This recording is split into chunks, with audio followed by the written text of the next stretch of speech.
Hi friends, स्वागत है आपका कैरियर हब क्लासेस में। आज इस वीडियो में हम देखने वाले हैं पार्ट्स ऑफ कॉन्स्टिट्यूशन या संविधान के भागों से संबंधित जितने भी प्रकार के प्रश्न बन सकते हैं उन सभी को। इससे पहले ही हमने इस टॉपिक से रिलेटेड जो थ्योरी है वो करवा दी है। आप सबसे पहले जाकर उस वीडियो को देख लीजिए। उसको देखने के बाद आप इस वीडियो को देखिए। इससे आपको दो फ़ायदे होंगे। सबसे पहला फ़ायदा तो ये होगा कि आपको जो संविधान के भाग या पार्ट्स ऑफ कॉन्स्टिट्यूशन से रिलेटेड थ्योरी है वो पूरी समझ में आ जाएगी। और उसके बाद जब आप यहाँ आकर क्वेश्चन सॉल्व करेंगे तो अपने आप पूरे क्वेश्चन सही सॉल्व कर पाएंगे। इससे आपका कॉन्फिडेंस बिल्ड होगा और अगर कोई चीज़ वहाँ आपसे मिस हो गई है तो यहाँ पर आकर आपको वो चीज़ भी समझ आ जाएगी और याद हो जाएगी। किसी भी टॉपिक को पढ़ने का यही सही तरीका होता है कि आप सबसे पहले उसकी थ्योरी देख लें, उसके बाद आकर उसके क्वेश्चन सॉल्व कर लें। इसके बाद आपको ज़िंदगी में कभी भी उस टॉपिक को दोबारा पढ़ने की ज़रूरत नहीं पड़ेगी। तो चलिए आज की क्लास शुरू करते हैं। हमारा पहला प्रश्न है, भारत का संविधान बनने के समय उसमें कुल कितने भाग थे? तो भारत का संविधान बनने के समय यानी मूल संविधान जो था, आपसे ये प्रश्न भी पूछ सकता है कि जो मूल संविधान था उसमें कुल कितने भाग थे। तो आप कहेंगे जो मूल संविधान था या जो भारत का संविधान बनने के समय उसमें कुल भाग थे 22।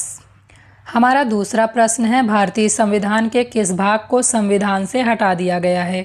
अगर आपको किसी भी प्रश्न का उत्तर पता है तो आप कमेंट बॉक्स में लिखकर हमें बता सकते हैं। इस प्रश्न का उत्तर है संविधान का भाग 7। जब मैंने आपको थ्योरी पढ़ाई थी तो मैंने आपको बताया था कि संविधान का जो 7वां भाग था उसे हटा दिया गया है और इसे किस संविधान संशोधन द्वारा हटाया गया है? तो 7वें संविधान संशोधन के द्वारा ही हटाया गया है इसे। हमारा अगला प्रश्न है, भारतीय संविधान में कितने भाग बाद में जोड़े गए हैं? अगर आपको इसका आंसर पता है तो आप कमेंट बॉक्स में लिखकर हमें ज़रूर बताइए। तो संविधान में कुल 4 भाग बाद में जोड़े गए हैं। जो मूल संविधान था उसमें कुल 22 भाग थे। सबसे पहली बात तो आपको यही याद रखनी है कि उसमें कुल 22 भाग थे। इसके बाद 4 भाग जोड़े गए तो कुल भाग हो गए 26। लेकिन अभी मैंने आपको बताया था कि 7वें संविधान संशोधन के द्वारा 7वां जो भाग था उसे हटा दिया गया था संविधान से। पूरे 26 हो गए, 26 से 1 हटा दिया गया तो यानी कुल 25 भाग हो गए। अब कौन कौन से भागों को बाद में जोड़ा गया है संविधान में ये भी देख लीजिए आप यहाँ पर। संविधान का भाग 4 का, जिसे 72वें संविधान संशोधन 1976 के द्वारा जोड़ा गया है।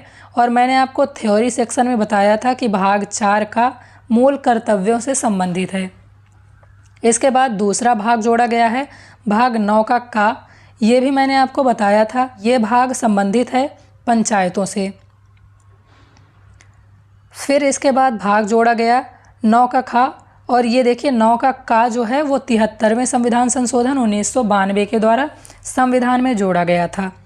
भाग 9 का इसे 97वें संविधान संशोधन 2011 के द्वारा संविधान में जोड़ा गया था और ये भाग संबंधित था सहकारी समितियों से। फिर इसके बाद जो चौथा भाग जोड़ा गया है वो है भाग 14 का। इसे जोड़ा गया है 42वें संविधान संशोधन 1976 के द्वारा और इसे भी मैंने आपको थ्योरी सेक्शन में बताया था कि ये भाग संबंधित है अधिकरण से यानी ट्रिब्यूनल से। तो इसका आंसर है ऑप्शन नंबर 3, यानी कुल 4 भागों को संविधान में बाद में जोड़ा गया है। आगे बढ़ते हैं। हमारा अगला क्वेश्चन है, गणना के आधार पर संविधान के कुल भाग कितने हैं? तो गणना के आधार पर संविधान के कुल भाग हैं 25। अभी मैंने बताया कि मूल संविधान में कुल 22 भाग थे, 4 भाग बाद में जोड़े गए जिससे 26 भाग हो गए कुल। 1 भाग यानी जो 7वां भाग था उसे संविधान संशोधन के द्वारा हटा दिया गया तो कुल भाग हमारे पास बचे 25। अगर आपसे प्रश्न पूछेगा कि संविधान के कुल कितने भाग हैं वर्तमान में तो आप कहेंगे 22। और अगर आपसे प्रश्न पूछे कि गणना के आधार पर संविधान के कुल कितने भाग हैं वर्तमान में तो आप कहेंगे कि कुल 25 भाग हैं। अगला क्वेश्चन है भाग 1 यानी संघ और उसके राज्य क्षेत्र से संबंधित अनुच्छेद कौन कौन से हैं? जब मैंने आपको थ्योरी सेक्शन करवाया था तो मैंने आपको भाग के साथ साथ उससे संबंधित अनुच्छेद भी बताए थे। आप मुझे कमेंट करके बताइए कि इसका आंसर क्या होगा। तो इसका आंसर है ऑप्शन नंबर 1, अनुच्छेद 1 से 4। हमारा अगला क्वेश्चन है भाग 2, संघ और उसके राज्य क्षेत्र। ये गलत टाइप हो गया है, इसे आप छोड़ दीजिए। भाग 2, नागरिकता। नागरिकता से संबंधित अनुच्छेद कौन से हैं? इसका सही आंसर है ऑप्शन नंबर 2, अनुच्छेद 5 से लेकर 11 तक नागरिकता से संबंधित अनुच्छेद हैं या भाग 2 से संबंधित अनुच्छेद हैं। अगला क्वेश्चन है मौलिक अधिकार भारतीय संविधान के किस भाग से संबंधित हैं?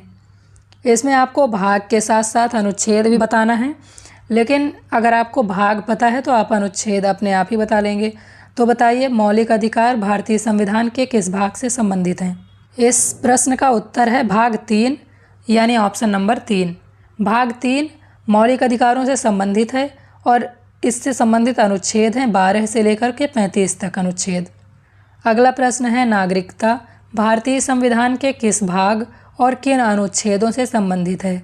तो इसका आंसर है ऑप्शन नंबर 1, नागरिकता भाग 2 और उससे संबंधित अनुच्छेद जो हैं 5 से लेकर 11 तक, यानी नागरिकता जो है संविधान के भाग 2 और अनुच्छेद 5 से लेकर 11 तक से संबंधित है। अगला प्रश्न है नीति निर्देशक तत्व यानी DPSP। नीति निर्देशक तत्वों को शॉर्ट में DPSP भी कहा जाता है। तो नीति निर्देशक तत्व भारतीय संविधान के किस भाग और अनुच्छेद से संबंधित हैं? इसका सही आंसर है ऑप्शन नंबर 3, भाग 4 और अनुच्छेद 36 से लेकर 51 तक।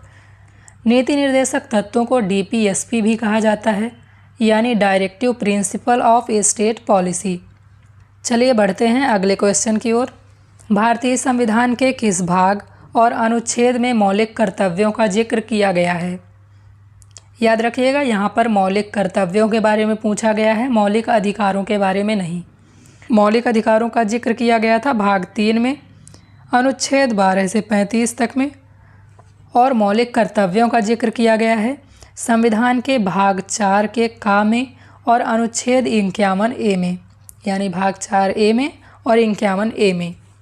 अभी मैंने आपको बताया था और मैंने आपको थ्योरी सेक्शन में भी बताया था कि ये जो भाग 4 का है या भाग 4A है, इसको संविधान संशोधन के माध्यम से संविधान में जोड़ा गया था और इसे 42वां संविधान संशोधन करके संविधान में जोड़ा गया था और स्वर्ण सिंह समिति की सिफारिश पर इसे संविधान में जोड़ा गया था।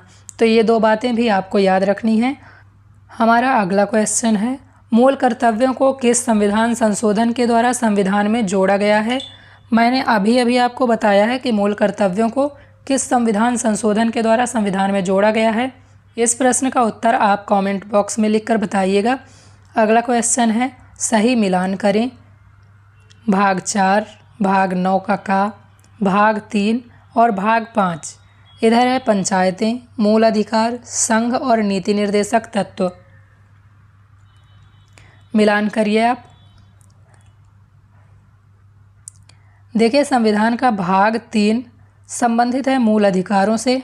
अभी पिछले प्रश्नों में हमने देखा है संविधान का भाग 4 संबंधित है नीति निर्देशक तत्व से, संविधान का भाग 5 संबंधित है संघ से और संविधान का भाग 9 का संबंधित है पंचायतों से।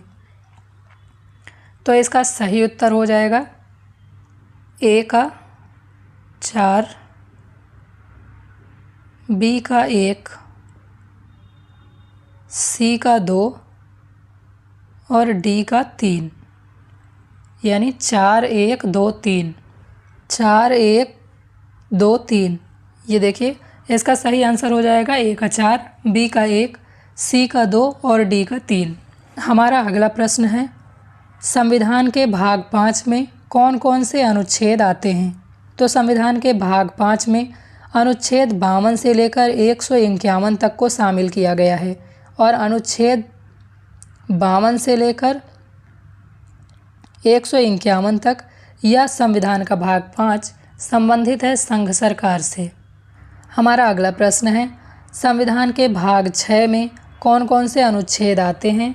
तो संविधान के भाग 6 में अनुच्छेद 152 से लेकर 237 तक को शामिल किया गया है और भाग 6 या अनुच्छेद 152 से 237 ये संबंधित हैं राज्य सरकार से।